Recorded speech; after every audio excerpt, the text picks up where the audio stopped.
Alright, people, so I'm here. Top 5 worst and best Paul Heyman guys. Here's the list here, so I'll do the worst first. Number 5, The Miz. The Miz was considered a Paul Heyman guy.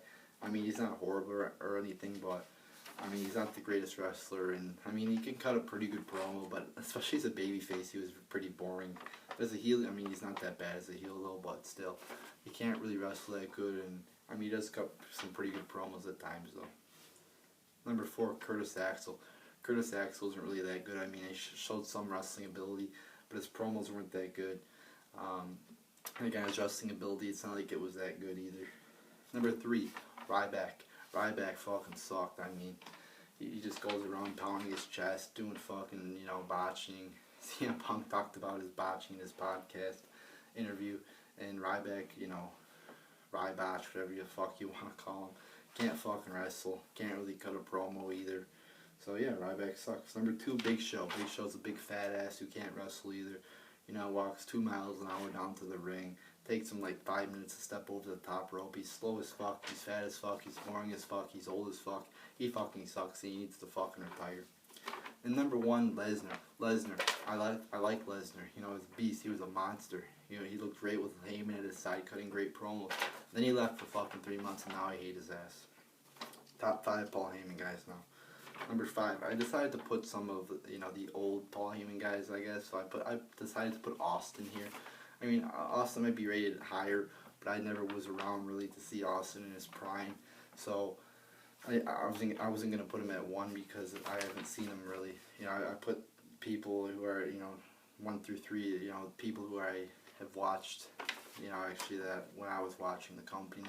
I wasn't watching the Attitude Era, so I didn't really put Austin higher. But number 5 is Austin. I mean, Austin, really a badass. And I mean, if you look at his character compared to the character of characters of today's day, you get fucking dancing gay retards like Los Matadores or Fandango or 3MB or the New Day. I mean, it just pales into comparison to a true badass, a true great character like Stone Cold Steve Austin. Number 4, RVD. RVD still is a pretty good wrestler today. I mean, his promos aren't really that good. You could pretty much tell he's acting that's fake. But I mean, he's still a good wrestler. It's still nice to see him around.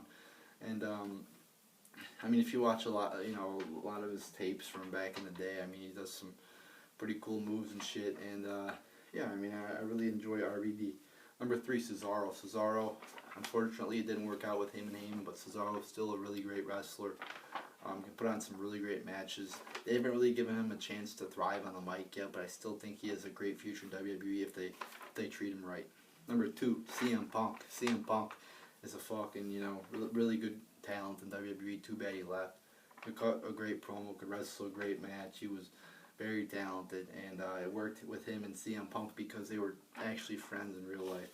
And number 1, you might be wondering, oh, who's the number 1 Paul Heyman guy? I've already gone through every Paul Heyman guy that I like. Well, the number 1 Paul Heyman guy is me, because I'm a Paul Heyman guy too.